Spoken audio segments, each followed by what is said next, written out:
Hi Stampin' Friends! Today I have a Snowman Soup holder to show you, and I wanted to say thank you to those of you who have subscribed to my YouTube channel. I appreciate it. And if you'd like to get more information, I do have all the links up at the top of the page. I have a link to sign up for my newsletter, for my Facebook business page, Pinterest, all those social media things. So if you'd like to stay more up to date than how often I do videos, I would love it if you would go there, because there are some things that I just only blog because I feel like a video is, well, kind of a waste of your time, I guess, because anyone can figure it out, kind of a thing. So anyway, I have this Snowman Soup for you today.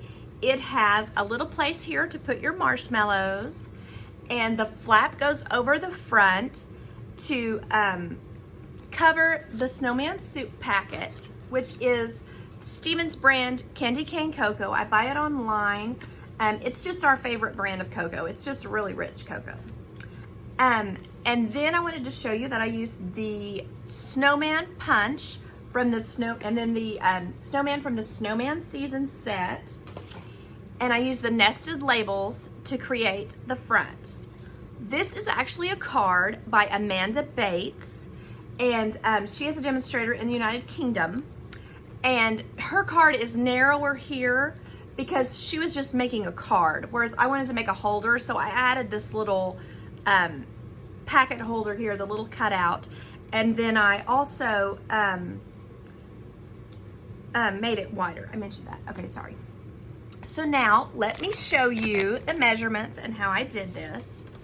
So the first thing that you want to do is get your piece of cardstock to be 4 1/4 by 11, and then you'll score it at 5 1/2, at 6 3/4, at 8 3/4, and at 10. So then what you do with that is you put your piece of tear tape along this short edge, so along this edge here, and then you'll slide your classic label punch all the way in and then over to the side as close as you can without being actually down in. You want to make plenty of room for your cocoa packet. So you punch it once and then you scoot it to the other side and punch it there almost to the edge. Now when I say almost to the edge, I'm talking about this piece, this part right here. Not this punch area, but the piece that's right here, because that will line it up better for you for punching. So eventually, let's see here, did better on the first one that I did. So maybe we'll use that one. But it should turn out really smooth and straight here. So it just, just like a perfect little thing. And then, as if you had punched it with a gigantic punch, then you just fold it in like this, score your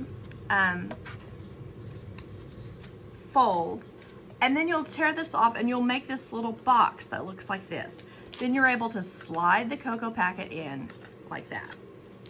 So, this is the piece of cardstock that I put on just to add a little red to the front of the card. And so this layer is 3 by 3 1/4. And of course, if you're following along, you probably figured out what size that would be anyway.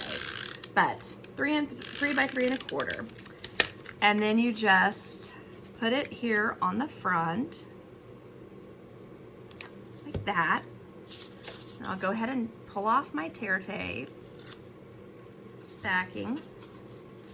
And the only thing you want to do here is try to get it as smooth as you possibly can. And it's a little bit tedious, but you want to get the edges even, and then you want to get it where the box, oopsie, there we go. The box is square. I don't know if that makes sense. When you're looking at it from my direction, it's easier to see what I'm saying. We want the box to be square. So let me see, I might have stuck it down again. Sorry about that. Okay, so we want the box to be square. And once we think we've got that, we want to just stick it down.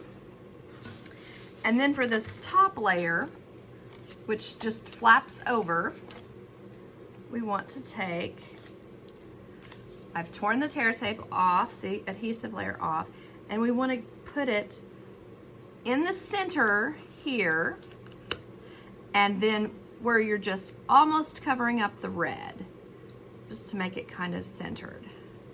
So there's that. So then you've got the flap attached to the card. So the next thing that you want to do is, I've stamped this actually with a different stamp set from the Tiny Keepsakes, because I liked the way that it had these kind of geometric snowflakes. So this is the one that goes with the mini curvy keepsake die. So it's got a cute little set of patterns and a couple of sentiments. So then I want to put this on the front layer. And I stamped it in Pacific Point, and the colors we're using, I should have mentioned, this is the Balmy Blue, and then this is Pacific Point and Real Red. So then you want to put that on here as best you can. Oh, kind of stuck down. So I can get it just the way we want it. It's kind of tedious, I'm sorry. Hold on.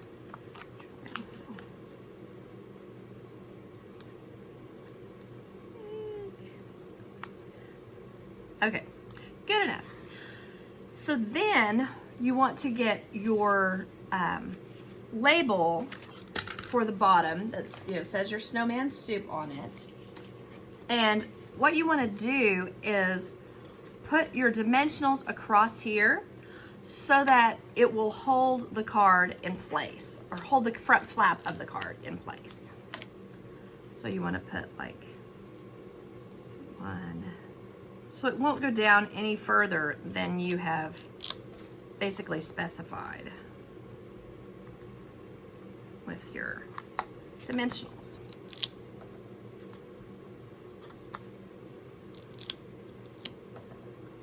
So you can put 3 or 4, whichever seems like it'll work for you.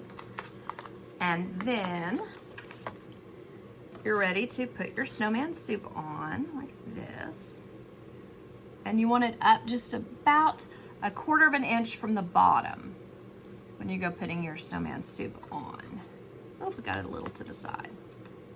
Try to center it 1/4 of an inch from the bottom, and then center it on the other. So there's that. So then you're ready to attach your little snowman to this. So you want it where he will fit like this, so that this flap is tucked in, and then this little snowman is on the top, like that. Let's get a couple dimensionals.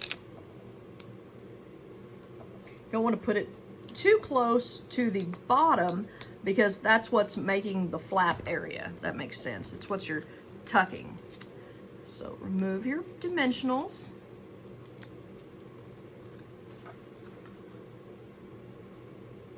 So then you want to center it on the paper, and then, oh, not quite that far down, and then put it about right there and stick it down. So then you've got an easy way to close it up when you're finished. So then the only thing I have left to do is just slide in the marshmallows and the cocoa, and I'm all finished. I hope that you'll be able to use this for something, and if you don't use it like this, then maybe just use it to make a cute card, because this is a really cute design, I think. So anyway, thanks for watching. Bye-bye.